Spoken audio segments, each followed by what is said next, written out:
नमस्कार, मैं ललित कुमार टीसीएमसी के इस ई लर्निंग प्लेटफॉर्म पर आप सभी का एक बार फिर से हार्दिक स्वागत और अभिनंदन करता हूं। आज की क्लास में हम विशिष्ट बालकों की आवश्यकताएं और एक काउंसलर के रूप में शिक्षक की भूमिका के बारे में अध्ययन करेंगे। तो देखते हैं हम विशिष्ट आवश्यकता वाले बालकों के लिए निर्देशन एवं परामर्श की आवश्यकता किस प्रकार है।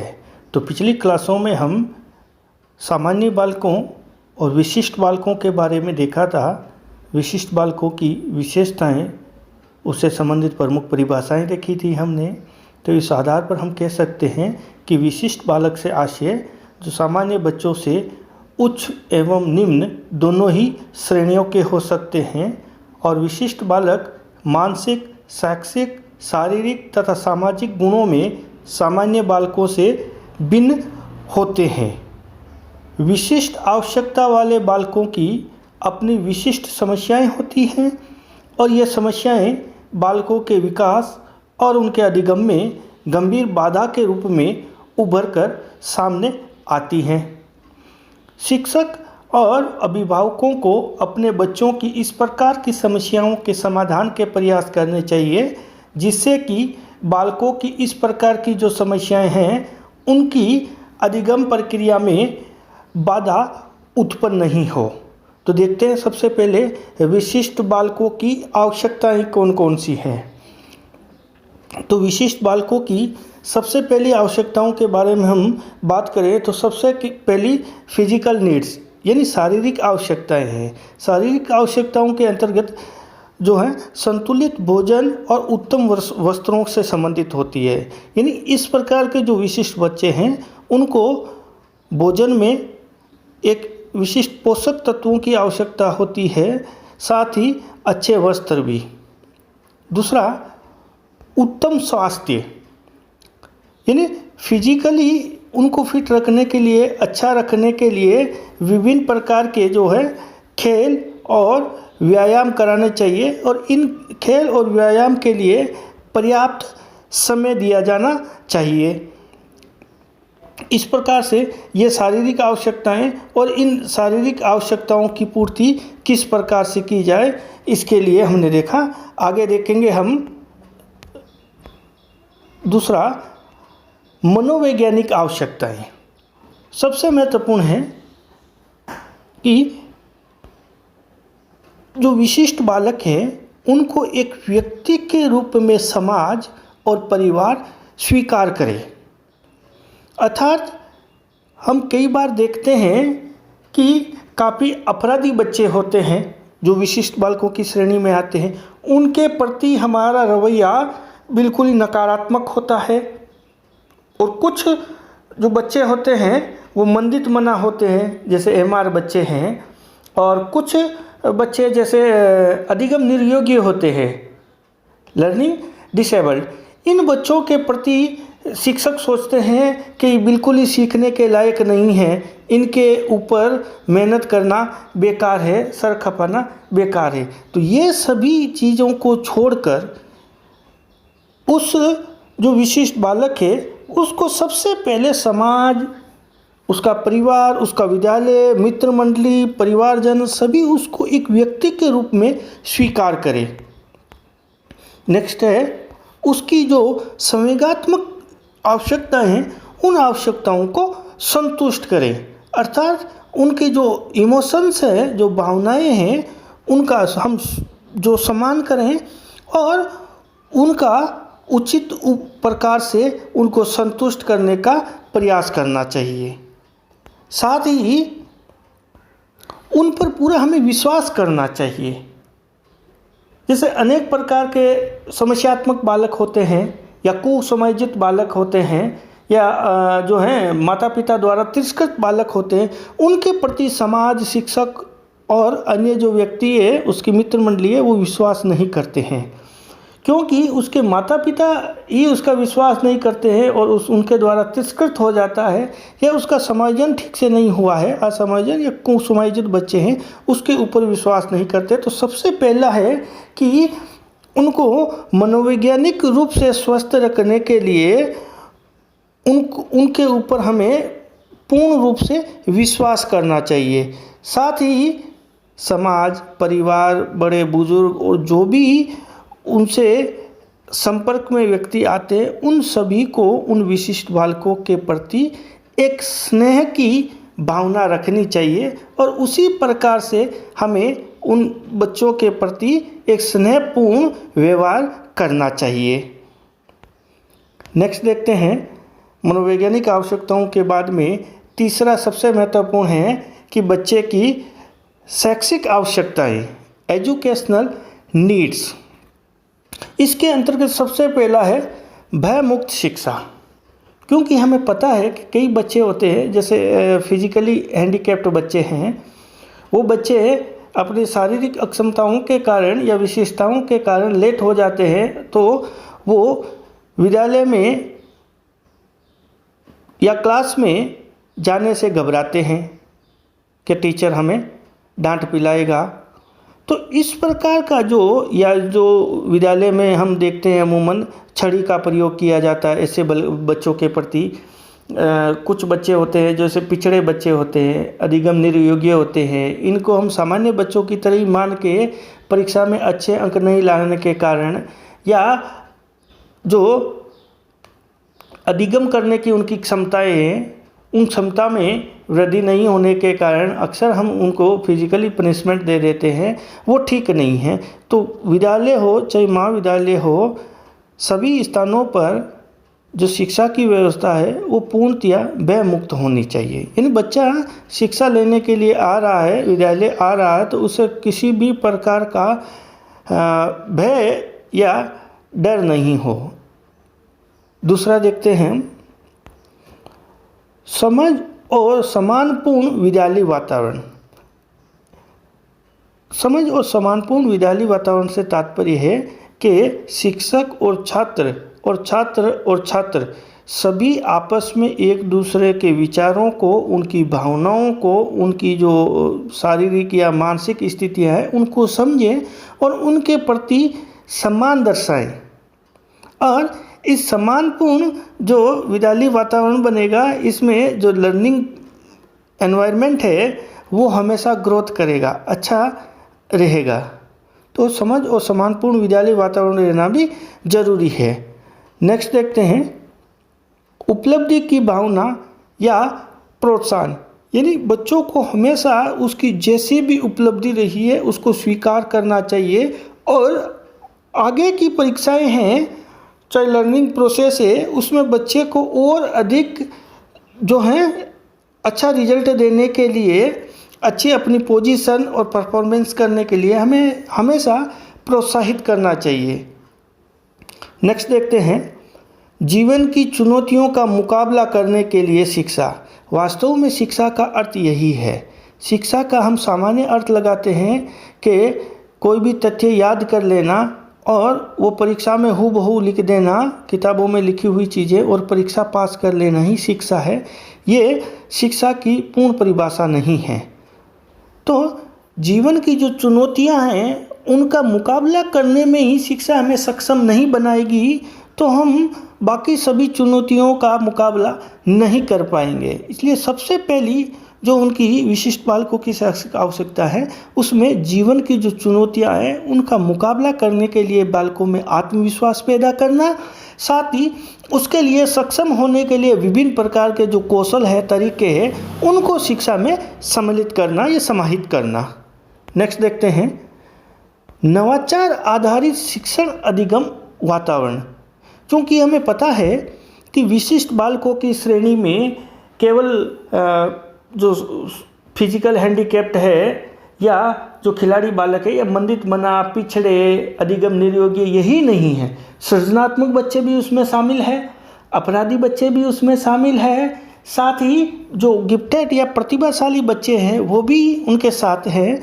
तो इन सभी प्रकार के बच्चों को देखते हुए हमें जो शिक्षण अधिगम का वातावरण है उसको सौहार्दपूर्ण बनाना चाहिए। साथ ही हमें जो शिक्षण विधियां हैं उनको नवाचार आधारित बनाना चाहिए, जिससे बच्चे सीखने में और जो टीचिंग लर्निंग प्रोसेस है उसमें रुचि ले। नेक्स्ट देखते हैं। नेक्स्ट है विशिष्ट बालकों की सहायता में शिक्षक किस प्रकार की भूमिकाएं निभा सकता है।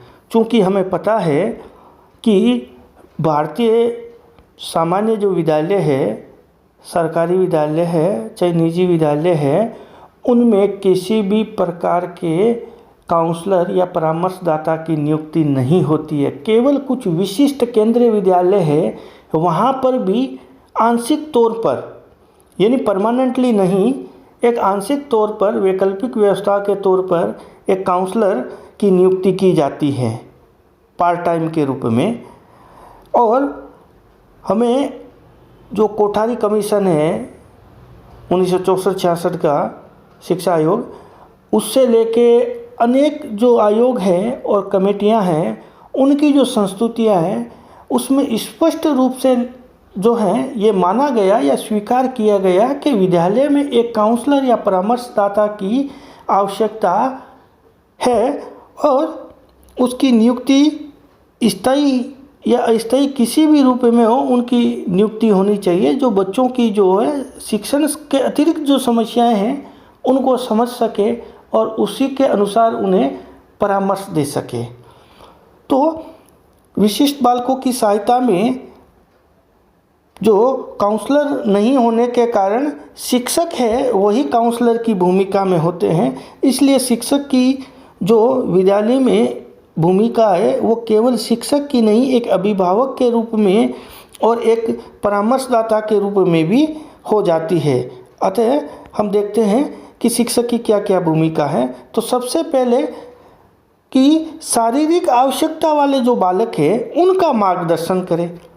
इन बच्चों का मार्गदर्शन शिक्षक कैसे करेगा?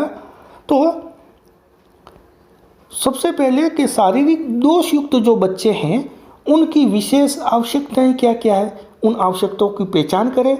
साथ ही उसका जो दोष है उसकी जो हिस्ट्री है उसकी छानबीन करें। ऐसे विशिष्ट बच्चे हैं, उनकी शैक्षिक समस्याएं क्या क्या है उनकी जानकारी रखना तथा नवीन विधियों का प्रयोग कर शिक्षण करना। नेक्स्ट देखते हैं। इन बालकों का जो पुनर्वास का कार्य है उसमें भी शिक्षक की महत्वपूर्ण भूमिका है। नेक्स्ट, विषय चयन में सहायता। ये सबसे महत्वपूर्ण है कि बालक की अभिरुचि और अभिक्षमता यानी उसका इंटरेस्ट और एप्टीट्यूड क्या है, उसी के आधार पर जो है शिक्षक को बच्चों के विषय चयन में उनको सहायता प्रदान करना चाहिए। इस प्रकार से उनके शारीरिक आवश्यकताओं के लिए क्या क्या शिक्षक द्वारा मार्गदर्शनीय कार्यक्रम किए जाने चाहिए। नेक्स्ट देखते हैं। प्रतिभाशाली तथा सृजनात्मक जो बालक हैं उनका मार्गदर्शन शिक्षक किस रूप में करे। तो इसमें देखेंगे हम, तो सबसे पहले है कि प्रतिभाशाली बालकों की शिक्षा सामान्य बालकों के साथ होने की स्थिति में विद्यालय में जो अतिरिक्त सुविधाएं हैं, पुस्तकालय, वाचनालय, विभिन्न प्रकार की प्रयोगशालाएं आदि की सुविधा उपलब्ध होनी चाहिए। और इन सुविधाओं के लिए शिक्षक और प्रधानाचार्य को एक लीडर के रूप में या अभिभावक के रूप में बच्चों के साथ खड़ा होना चाहिए और इनकी सुविधाओं को उपलब्ध करवाने का हर संभव प्रयास करना चाहिए।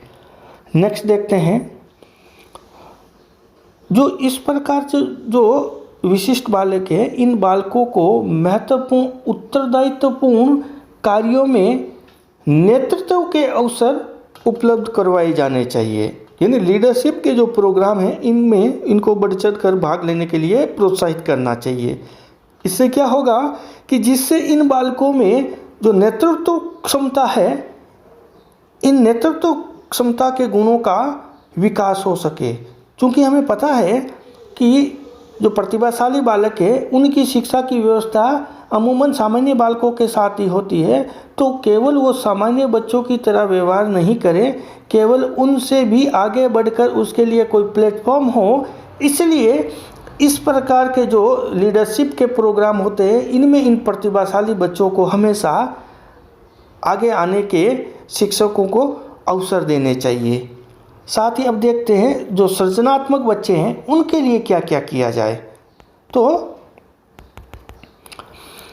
सृजनात्मक बालकों की सबसे पहले तो पहचान करें शिक्षक विभिन्न मनोवैज्ञानिक परीक्षणों द्वारा और उसके द्वारा किए जाने वाले कार्यों के द्वारा, तो उसकी पहचान कर जो विशेषज्ञ हैं उनके द्वारा प्रशिक्षण कार्यक्रम चलाया जाना चाहिए। केवल सामान्य बच्चों के साथ उनकी सीखने में जो है पूरी तरह से आउटपुट नहीं दे पाएंगे, इसलिए उनको विशेष जो प्रशिक्षण कार्यक्रम उनके लिए चलाया जाना चाहिए। साथ ही इन बच्चों के लिए साहित्य, कला, सौंदर्य, संगीत इत्यादि का अतिरिक्त शिक्षण एवं प्रशिक्षण की व्यवस्था होनी चाहिए।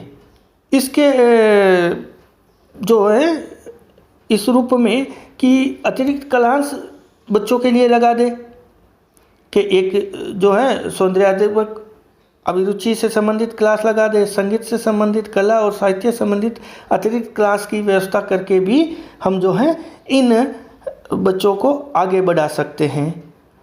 साथ ही कुछ विशिष्ट प्रकार के विद्यालयों की स्थापना करके, जैसे नवोदय विद्यालय प्रतिभाशाली बच्चों के लिए चल ही रहा है, और जो विशिष्ट जो है अपराधी बालक है उनके लिए जो सुधार गृह चलते हैं, साथ ही जो फिजिकल हैंडीकैप्ड है उनके लिए टैप से हेप्सन वाला डिपार्टमेंट चलता है अनेक जगह। साथ ही जो खिलाड़ी बच्चे हैं उनके लिए खेल महाविद्यालय आदि चलते हैं। साथ ही जो पिछड़े हैं, अधिगम निर्योग्य बालक हैं, इनके लिए भी विशेष प्रकार के विद्यालयों का चलन समाज में है, लेकिन पर्याप्त नहीं है। तो विशिष्ट विद्यालयों की स्थापना की जानी चाहिए इनके लिए, और विशिष्ट जो है पाठ्यक्रम तैयार किए जाने चाहिए। साथ ही इन पाठ्यक्रमों में जो क्रियात्मक कार्य है, प्रोजेक्ट परियोजना कार्य है और विभिन्न प्रकार की डाल्टन विधियाँ आदि प्रयोग में सम्मिलित की जानी चाहिए या प्रयोग में लाई जानी चाहिए।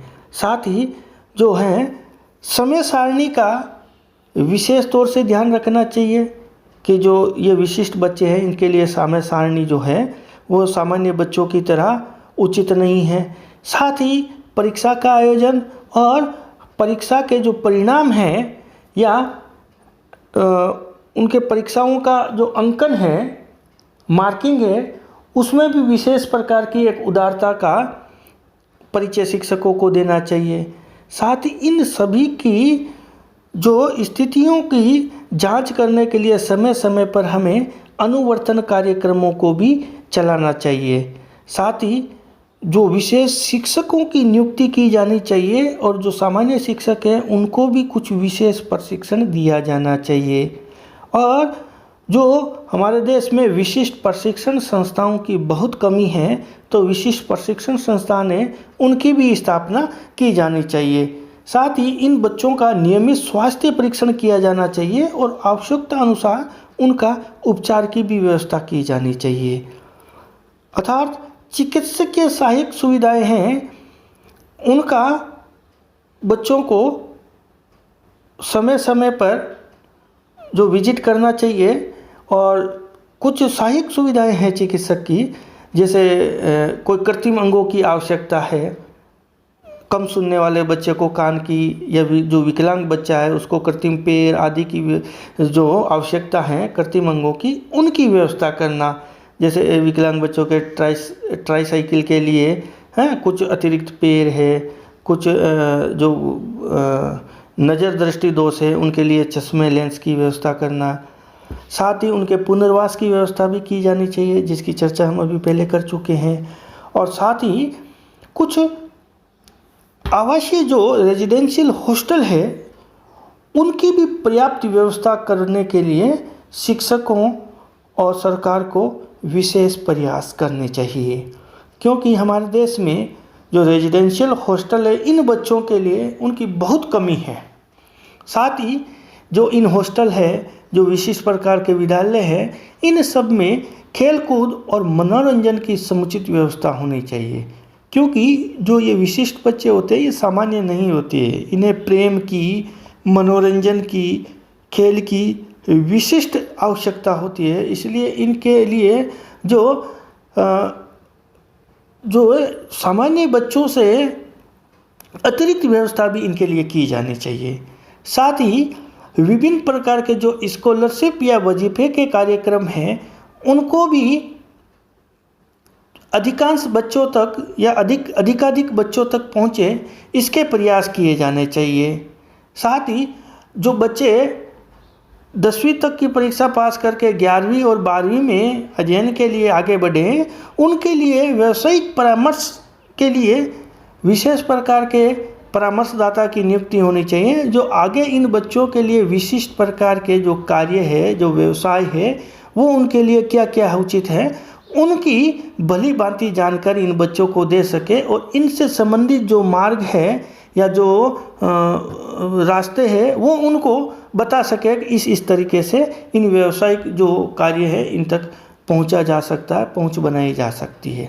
साथ ही कुछ मनोवैज्ञानिकों की विशिष्ट तौर से नियुक्ति की जानी चाहिए और हो सके तो एक शिक्षक को ही जो मनोवैज्ञानिक जो विधियां हैं, जो परीक्षण हैं, उनका ज्ञान कराना चाहिए, जिससे कि शिक्षक जो है इन विशिष्ट प्रकार के जो बच्चे हैं, जैसे प्रतिभाशाली बच्चे का तो जैसे सामान्य जो परीक्षाएं होती है इनमें इनका पता चल जाता है, लेकिन जो अपराधी बालक है, जो सृजनात्मक बालक है, मंदित मना यानी मेंटली रिटायर्ड बच्चे हैं या कुछ पिछड़े बच्चे हैं, अधिगम निर्योग्यताएं वाले बच्चे हैं और भी दूसरे प्रकार के जो समस्यात्मक बच्चे हैं, कुसंयोजन वाले बच्चे हैं, इनकी पहचान करने के लिए विभिन्न प्रकार की मनोवैज्ञानिक विधियां और जो मनोवैज्ञानिक परीक्षण विकसित किए गए हैं, इनका अगर एक शिक्षक को नॉलेज होगा, जानकारी होगा, इनका प्रयोग अनुप्रयोग किस प्रकार से किया जाए, तो इन बच्चों की पहचान में शिक्षक एक महत्वपूर्ण भूमिका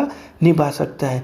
साथ ही इन बच्चों की जो मनोवैज्ञानिक दशाएं हैं या मनोवैज्ञानिक आवश्यकताएं हैं, उनकी पूर्ति करने के लिए जो है मनोचिकित्सकों को भी समय समय पर विद्यालय महाविद्यालय में बुलाना चाहिए और इनकी जो आवश्यकताएं हैं विशिष्ट बच्चों की, उनको मनोचिकित्सक को समझकर उन्हें उचित परामर्श देना चाहिए। तो आज की क्लास में इतना ही। नेक्स्ट क्लास में हम आगे एक नया टॉपिक लेके उसके बारे में अध्ययन करेंगे। तब तक थैंक यू।